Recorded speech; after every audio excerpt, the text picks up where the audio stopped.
माँ, माँ। अरे क्या माँ माँ कर रहा है? बकरी का बच्चा है क्या? अरे माँ, मजाक छोड़ो। मुझे फाइनली वो मेन चौराहे वाली दुकान मिल गई है। अब देखना, आपका बेटा दुगनी स्पीड से पैसा कमाएगा। ओफो, ये क्या? मेरी ऑनलाइन मेकअप क्लास चल रही है। इतनी जोर से क्यों बोल रहे हो आप दोनों? अरे मेरी धर्म पत्नी जी, मेकअप क्लास बाद में करना। वो चौराहे वाली दुकान मिल गई है हमको। अरे वाह! रुको, मैं अपनी माँ को फोन लगाकर बता देती हूँ। अरे मैं भी अपने रिश्तेदारों को बता देती हूँ। कितनी खुशी की बात है। हाँ हाँ, मैं भी अपने दोस्तों को बता देता हूँ। 1 हफ्ते बाद रजिस्ट्री है। बस, घर में खुशी का मौका था। उन तीनों ने अपने अपने फोन उठाए और लोगों में बात फैलाना शुरू कर दिया।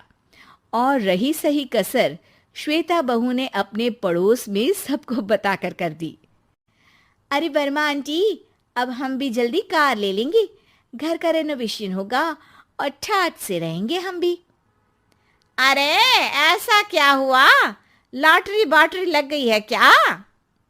अरे, इस बार चौराहे वाली मॉल में हमको भी दुकान मिल गई है।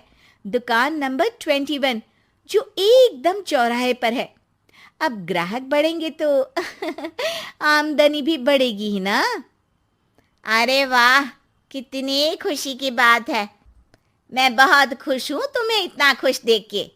बाकी एक बात कहूँ, सबको मत बताते फिरना। किसी की नजर लग जाएगी तो खुशी की खबर वापस लौट जाएगी। हैं? ऐसे थोड़ी ना होता है। अब डरा रही हो? अरे सही कह रही हूँ। काली नजर कहते हैं इस चीज को, जब आप किसी को कुछ बताओ और वो काम बिगड़ जाए। अरे लेकिन मैं तो। तुमने सबको बता दिया ना? हाँ, फोन लगा लगा के। अब बच के रहना। काली नजर बड़ी खतरनाक होती है।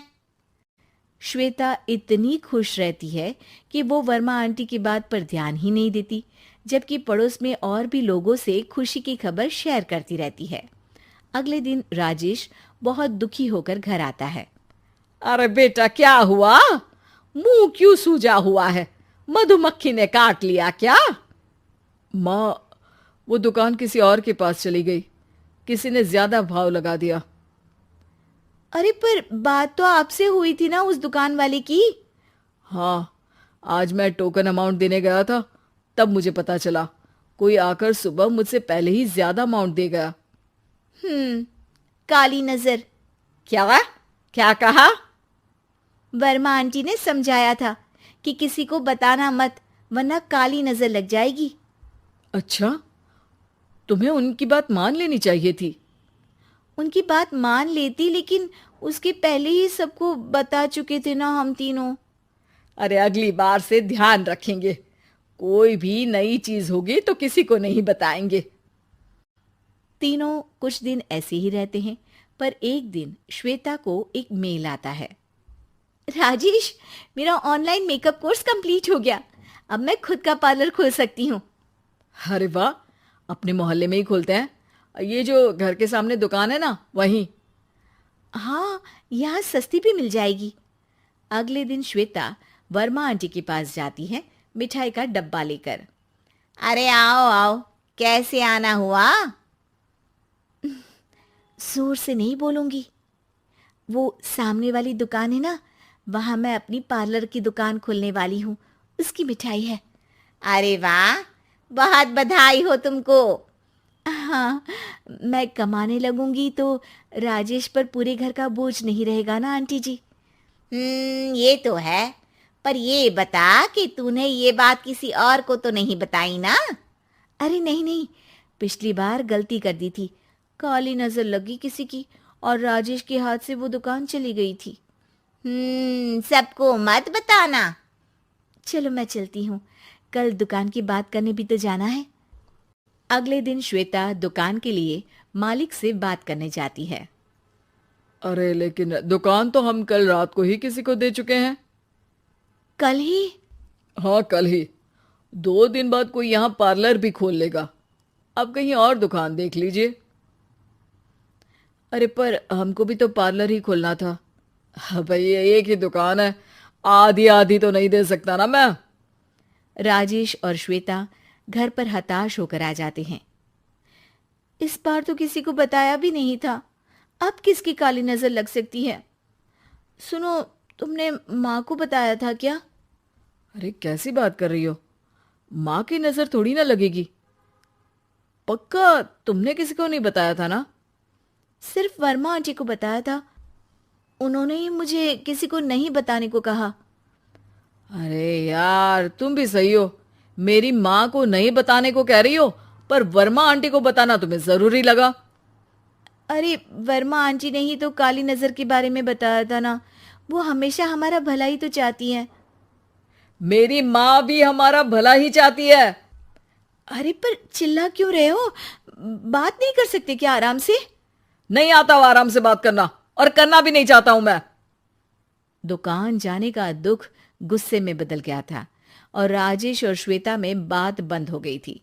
2 दिन बाद मोहल्ले में पार्लर का इनॉग्रेशन हुआ, जिसमें मोहल्ले के सभी लोगों को बुलाया गया, पर श्वेता, राजेश और माँ नहीं जाते।